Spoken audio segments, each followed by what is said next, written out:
कि आज के समय YouTube पर इतने सारे बिजनेस आइडियाज आपको देखने को मिलते हैं। हर वीडियो पर आपको दिखाया जाता है कि इस बिजनेस को करें, लाखों कमाएं। आपका प्लान पहले कुछ और था, अब आपने इस तरह का प्रोडक्ट स्विच क्यों करा? मुझे सिर्फ ऐसा लग रहा था ये चल जाएगा, नया प्रोडक्ट है तो।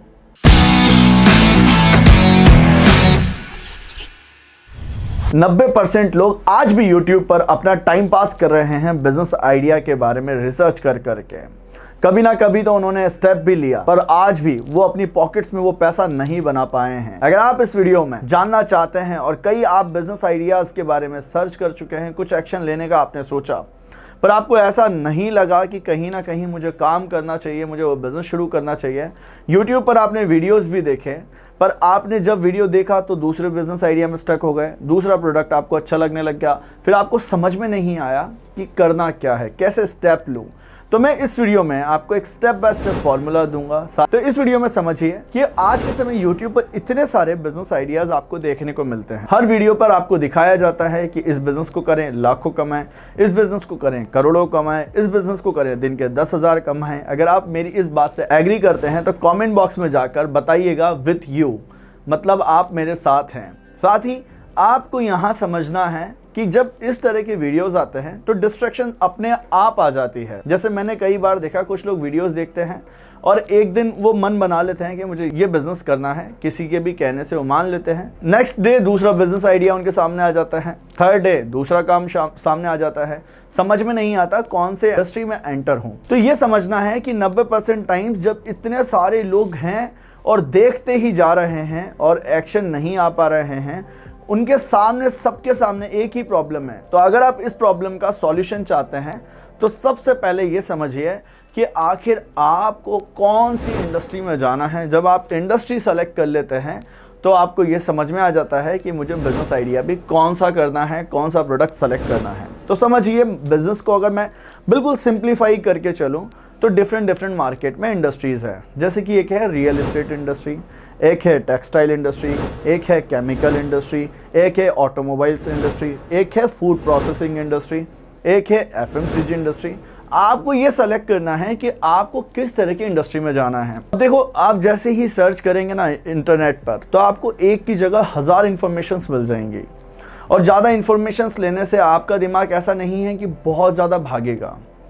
मेरे मेंटर हमेशा एक बात कहते हैं, जब आप अपने माइंड में ज़्यादा इन्फॉर्मेशंस भर लेते हैं तो आप पैरालाइज्ड हो जाते हैं, आप एक्शन नहीं ले पाते हैं। अगर आपके साथ में ऐसा ही लूप चल रहा है, लगता है कल कर लूँगा, परसों कुछ काम कर लूँगा, इंक्वायरी कर लेते हैं, सोचते हैं, एक्शन नहीं ले पाते हैं, तो सबसे पहले आपको इंडस्ट्री का सिलेक्शन करना होता है। अब इंडस्ट्री का सिलेक्शन करते वक्त बहुत सारी चीज़ें आपको ध्यान में रखनी चाहिए कि वो इंडस्ट्री किस तरह से ग्रो हो रही है। उस इंडस्ट्री में छोटे प्लेयर्स काम कर सकते हैं। उस इंडस्ट्री में अगर मैं एंटर होता हूं तो क्या मेरा अच्छा फ्यूचर है, क्या मैं एक्सपेंशन पर जा सकता हूं।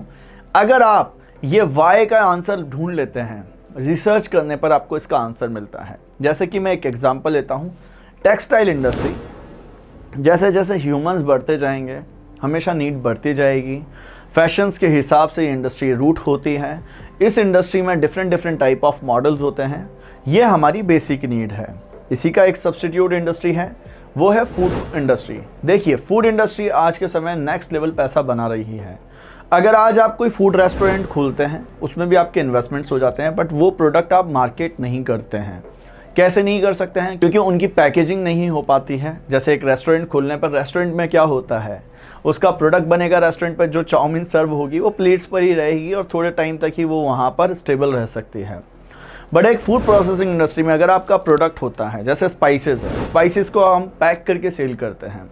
नूडल्स है, नूडल मैन्युफैक्चरिंग लगती है। Different type of food processing industry में भी इंडस्ट्रीज होती हैं। जैसे कि एग्जांपल से समझिए, जैसे snack industry, milk industry, meat industry, इसके अलावा confectionery industry, different type of food processing industries में भी आपको छोटी छोटी इंडस्ट्रीज मिलेंगी, जहां आप प्रोडक्ट सेलेक्ट करके अपना बिजनेस सेलेक्ट करते हैं।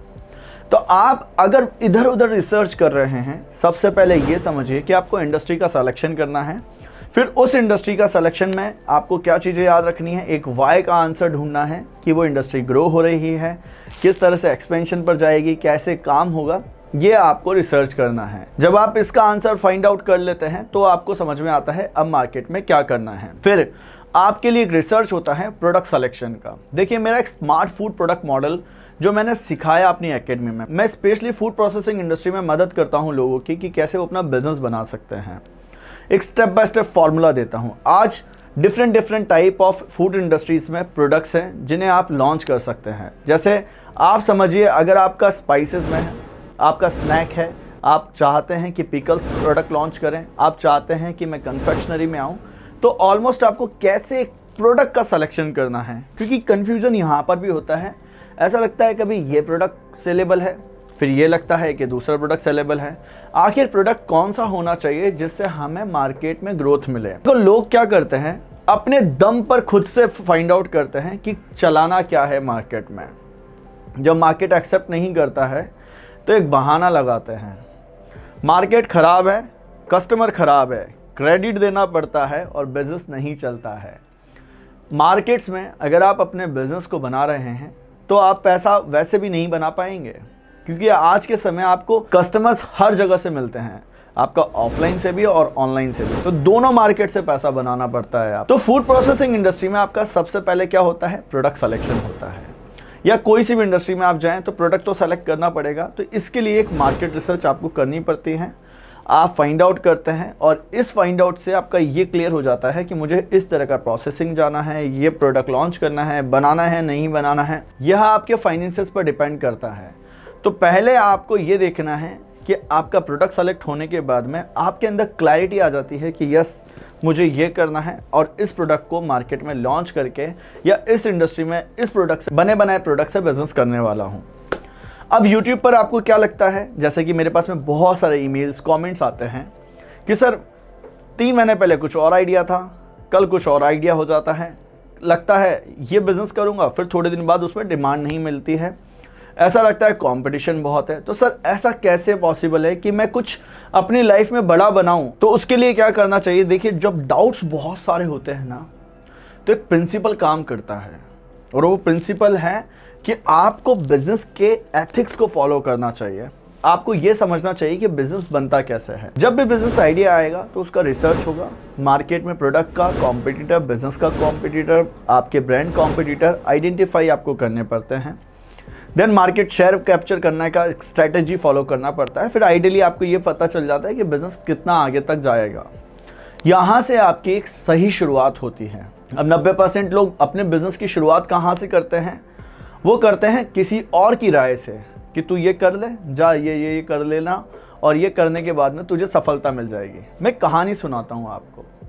अभी कुछ ही दिनों पहले मेरी एकेडमी में एक स्टूडेंट ज्वाइन होते हैं जिनके पास में जो आइडिया था, पीनट बटर अब उनको बनाना था।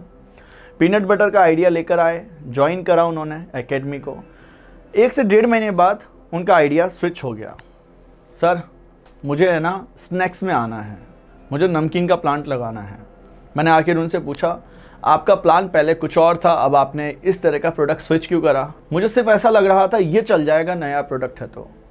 बट जैसे ही मैंने आपका रिसर्च फार्मूला फॉलो करा, आपके सिस्टम्स को फॉलो करा, मुझे समझ में आया कि यस, मैं जो करने जा रहा था वो गलत हो सकता था। फिर मैंने स्नैक इंडस्ट्री को पसंद करा। तो इस तरह से एक आपको टाइम लगता है, डिसीजंस आपके बदल जाते हैं स्टार्टिंग में, और वो बदलते कब है, जब आपके पास में डेटा होता है। मैं आपके साथ में कनेक्ट होना इसलिए चाह रहा हूं, मैं चाहता हूं कि आप अपने बिजनेस को बनाने के लिए एक स्टेप लें। सीखें, आपको कोई भी काम करने से पहले उस इंडस्ट्री के बारे में समझना आना चाहिए। मैंने आज लगभग हजारों लोगों को ट्रेन करा है बिजनेस में, उनके आइडिया से लेकर उनके प्रोडक्ट सेल्स तक। तो ये जर्नी आपकी चलने वाली है, आपके बिजनेस आइडिया बदलते रहेंगे, बट आपको स्ट्रेटेजी वाइज ये समझना है कि आपको रिसर्च से जाना है। कोई भी वीडियो देखकर आप ये डिसाइड नहीं कर सकते हैं कि आप वो प्रोडक्ट चला लेंगे। आपको अपने मार्केट के हिसाब से डिसाइड करना होता है। तो आई होप आप समझ पाए होंगे। बहुत सिंप्लीफाई करके ये वीडियो बनाया है, कोई बिजनेस की टर्म और लैंग्वेज यूज़ नहीं कर रहा हूँ, ताकि आप समझ पाएँ, अपने जीवन में आगे बढ़ पाएँ। अगर आपको ये वीडियो पसंद आया है, वीडियो को लाइक करिए, चैनल को सब्सक्राइब करके बेल आइकन को दबाइए, ताकि वीडियोस की सारी नोटिफिकेशन आपको मिल पाए। मिलते हैं दोस्तों नेक्स्ट वीडियो में। अगर आप मेरे साथ में मेरी एकेडमी में आकर मुझसे बिजनेस सीखना चाहते हैं, मेरे फॉर्मूला से फूड प्रोसेसिंग इंडस्ट्री में कोई भी आपका मशीन का प्लांट का आइडिया चल रहा है, किसी भी तरह से अपना बिजनेस स्टार्ट करना चाहते हैं, तो आप ज्वाइन करके सीख सकते हैं मेरे साथ में स्टेप बाय स्टेप कि मैं कैसे आपकी हेल्प करता हूं। तो मिलते हैं दोस्तों नेक्स्ट वीडियो में, तब तक के लिए बने रहिए इसी चैनल पर।